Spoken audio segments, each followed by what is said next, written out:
Now, Barrister Basin, we know that the colonial system, even the colonial system in southern Cameroons and any part of the Cameroons is a failed one, and it's in total chaos. And that is one reason why La Republique has been termed the Banana Republic. Now, the question is, what is your advice concerning these colonial ID cards, bearing in mind that most times Amazonians are assaulted, harassed, and accused of being part of the Amazonian fighters for not having this colonial ID. Now, what do you advise the population to do in this case, seeing that even getting it, the process of getting it is overly cumbersome, and there is a picture of segregation, whether intentional or by the default structure of a failed colonial system? What do you advise the population of Amazonia to do with regards to these colonial IDs? I think the question, the victim, victims, the citizens victims.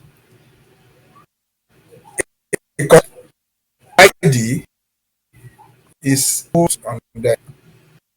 They are because they are the issuers. They have no control over the service that issues them ID.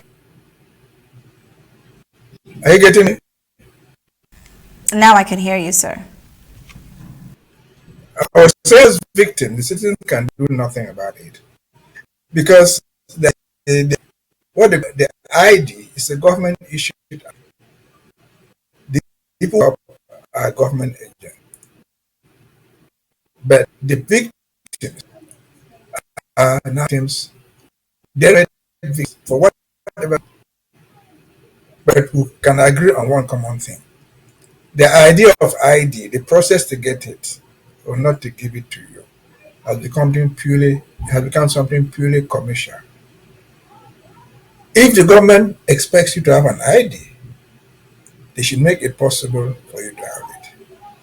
People should not leave their jobs and stand on these lines, as you've seen a queue there, waiting for something they call an ID. What is difficult in getting IDs? What's actually difficult there? It's not difficult to give you an ID if they want to give one. But they will not give you one because they know that if they didn't give you that ID in that Molyko office, by the time you get to Boyatown, they will reach 2 checkpoints, 3 checkpoints. Enough. Asking for ID that they know that you don't have. And of course, in return, you are going to money to buy your own freedom to move on the road for not having a paper that they're supposed to give you. It's not even free. It is a paper that you go back home the next evening, early in the morning, they come and hit their door and open the door and catch you and call it Kale Kale and ask you to produce it. They take it to the field, they torture you, and then of course you give them money to go free. If not having an ID is a crime in Cameroon. All my life over there, I have saw very few, if any, who was ever brought to court for not having an ID. But millions don't have it. They settle on the road for them. Why is this thing so difficult, if not deliberately made to suffer the population? The idea of having government IDs or IDs did not start with Cameroon. Most countries around the world have IDs. Where I live, and in most other places in the United States, it takes you less than 30 minutes to go apply for an ID, sit there, it is processed and cut and given to you. You leave. You don't take an appointment to come there and go the next day. No. If you must go back home, you're not coming back there for 8 days, they will mail it to you in your address. Why can't Cameroon do the same? What is possible there? Why are we doing it here? That cheap and that straightforward. We're using machines. These machines are so in technology that can be installed anywhere. It can be installed in Funkankan, in Mimboman, in San Million. It can be installed anywhere. So why they make it impossible to have it? It's a deliberate idea to torture people. Coming from the top, that guy sitting there, Mr. Mbarga, whoever I call it, is more than 80 something years old. Does he even have an idea of what an ID is? He has an idea. His own ID is a carton paper that they used to cut and give people in 1958. That's his own notion of an ID. So how do you expect to make this Opa great grandfather in charge of giving people modern IDs?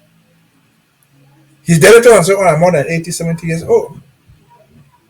And so it is a calculated attempt to extort money from people, not even attempt, a calculated plan through which they extort money from people in different forms. On the highway, for not having it, you not even travel in the car. You ask people to travel in the bus. If you don't have, you have to fish it your way around and get 500 francs, get 1,000. So it is it's not something that, bottom line, if the Cameroon government wants to give people ID, it should make it possible for them to have that. There's nothing the civilian can do with their own ID. Now can you stop them from getting you off of your bed and calling and saying that they want to make a Kale to catch people ID? Neither can you prevent them from stopping the cars on the road and pulling you out and say you don't have an ID or you have anything related to ID. And so I think it is the failure of the system. It is why we must leave this system. We did not need to do. People should not be standing in Molyko for days and find a long line there. At the end of the day, not even picking the piece of paper. You stand on the line, you queue, you walk in, they say there's nothing for you here, you go back home. You have spent the whole day there. And on your way home, they stop the bus or the taxi and say, bring an ID. There's no excuse that you went there, you didn't find your own. You pay the money before you go. And so that's the corrupt system, too corrupt for anybody to tolerate. And so Ambazonians have said bye-bye to us. And we're not coming back to it. We'll have better IDs if we must. We'll have the better procedure to get them if we should.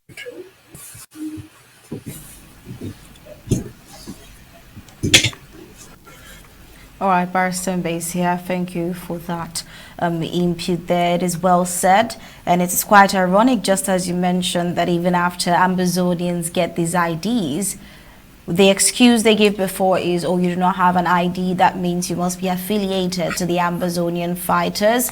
But then when they get it, they still raid Ambazonian territories in their Kali Kali Act. And it's almost like there is no safe space for Ambazonians. As long as you bear the identity of a Southern Cameroon, you seem to be a pawn in this callous and genocidal game of the colonial military.